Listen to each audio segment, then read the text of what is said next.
Halo, selamat siang dari Kecara Forest Retreat. Saya Valentina, dan di belakang saya adalah Buddha Nageswara, salah satu dari 35 Confessional Buddha yang membantu untuk mempurifikasi karma negatif kita.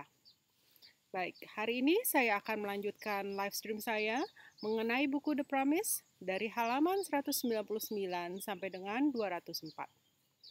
Ini adalah cover dari buku The Promise, biografi dari guru saya, His Eminence, Chem Rinpoche. Mari kita mulai. Meeting Zong Rinpoche again. Jadi, ini adalah suatu bab yang membahagiakan bagi guru saya karena beliau bertemu lagi dengan inkarnasi gurunya, yaitu Zong Rinpoche. Di sini adalah foto guru saya memberikan persembahan patung Manjusri kepada inkarnasi dari Zong Rinpoche. Jadi sebelum bertemu dengan inkarnasi gurunya, Rinpoche sudah menabung selama berbulan-bulan supaya dia bisa membeli patung Manjusri ini untuk dipersembahkan kepada gurunya. Dan ketika inkarnasi dari Zong Rinpoche yang waktu itu masih kecil menerima patung ini, dia sangat menyukainya, dan dari semua persembahan yang diterima oleh Zong Rinpoche, dia sering meminta agar patung Manjusri ini dibawa kepadanya, dan bahkan patung ini juga disimpan di sebelah tempat tidurnya. Jadi kita lanjut ke halaman 200. After all the difficulties and loneliness experienced in the first few years, a light emerged, bringing to life the reason why Rinpoche had come to Ganden in the first place. His Holiness Kyabje Zong Rinpoche's incarnation was soon discovered and invited back to Zong Ladrang at Ganden, where he would begin his monastic training. His guru was back. Jadi setelah semua kesulitan dan kesepian yang dialami selama tahun-tahun pertama di India, tiba-tiba situasi berubah ya, seperti ada cahaya yang datang, dan ini adalah salah satu alasan mengapa Rinpoche datang ke Ganden.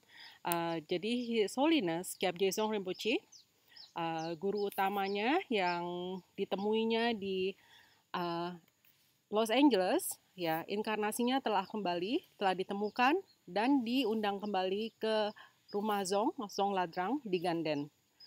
Dan inkarnasi dari Kyabje Zong Rinpoche ini akan memulai lagi trainingnya, pelatihannya di biara, dan buat Rinpoche, gurunya telah kembali.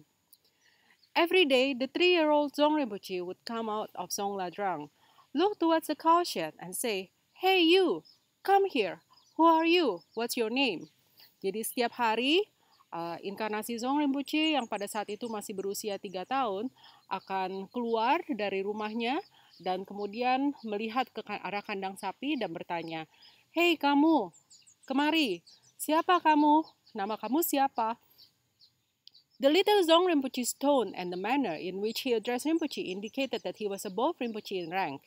This was not meant to be derogatory, but was normal protocol at the monastery and acknowledged as part of the special relationship between high lamas and their students. If he had addressed Rinpoche as an equal, it would have been considered condescending. Jadi, nada bicara dari Zong Rinpoche itu dan bagaimana dia memanggil Chem Rinpoche itu menunjukkan bahwa ranknya atau jabatannya itu di atas dari Chem Rinpoche. Hal ini bukan untuk merendahkan, tetapi ini adalah protokol biasa di biara, dan juga biasa karena ini menunjukkan hubungan antara High Lama dengan muridnya. Dan apabila Zong Rinpoche memanggil Rinpoche atau memperlakukan Rinpoche sebagai orang yang sama tingkatannya, justru itu yang aneh ya. Kita lanjut ke halaman 201. Di sini ada kutipan kata-kata Rinpoche. When the newly recognized current Zong Rinpoche first met me at Ganden Monastery, he immediately waved at me, called me over to him and addressed me as his junior. He asked me to come towards him, stretched both his hand up to me, and asked me to carry him. I carried and hugged him tight, knowing in my heart that my beloved root guru had returned. I played with him, and he stared at me deeply, as if trying to remember something.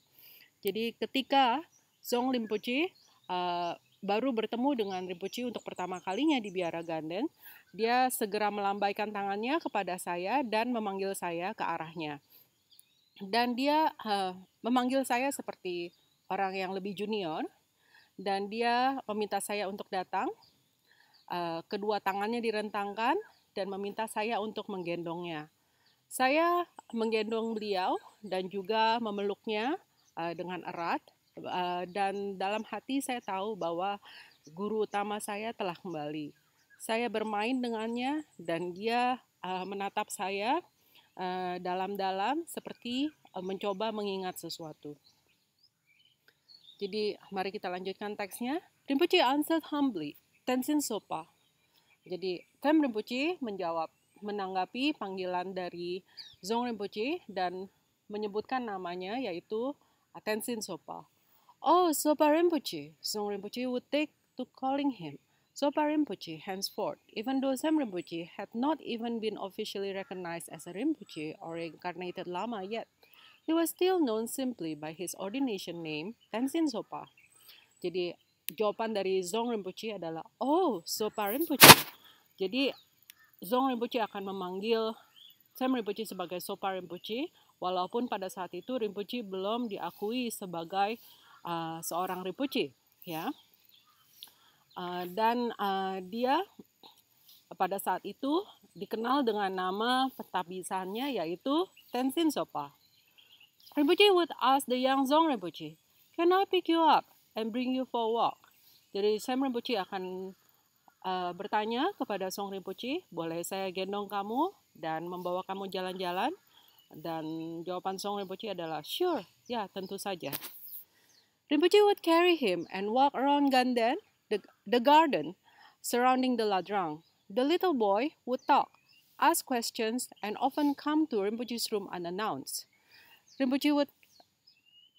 Jadi Rinpoche akan menggendong Zong Rinpoche dan juga berjalan-jalan di sekitar taman, di sekitar Ladrang. Dan anak kecil itu kemudian akan mulai berbicara, bertanya, dan juga bahkan sering datang ke kamar Rinpoche tanpa peringatan. For many months, Zong Rinpoche would always ask, "Who are you?" Rinpoche would then reply, "I told you yesterday."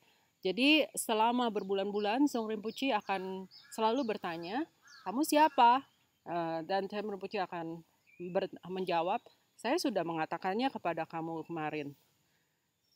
But who are you? What's your name? You are Sopa Rinpoche. Tetapi siapa kamu?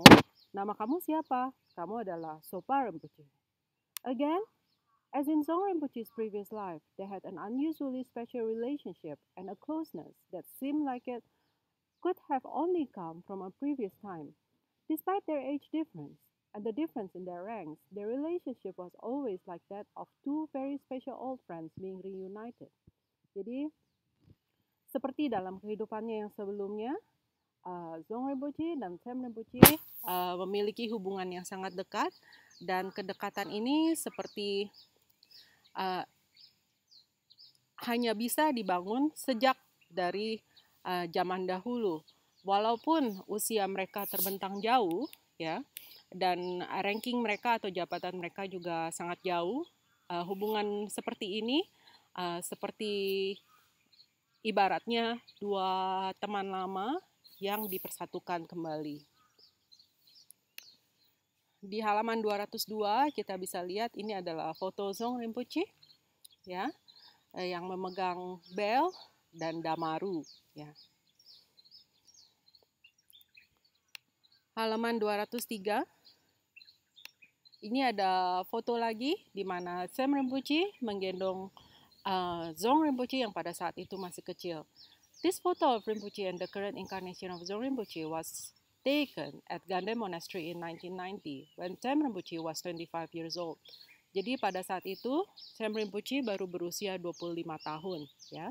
Bisa dilihat bahwa hubungan mereka itu terlihat sangat dekat dan akrab ya. Di halaman 204 ini ada foto lagi di mana Sem Rinpoche held the young Dzong Rinpoche on his lap while they sat at the front during one of His Holiness the Dalai Lama's teaching in Dharamsala. Jadi pada saat itu Sem Rinpoche memeluk Dzong Rinpoche yang pada saat itu masih kecil, memangkunya di atas pangkuannya, dan mereka duduk di depan pada suatu sesi ajaran Dalai Lama di Dharamsala. Jadi dengan sampainya kita pada halaman 204, saya akhiri live stream hari ini. Sampai jumpa lagi di live stream berikutnya. Terima kasih.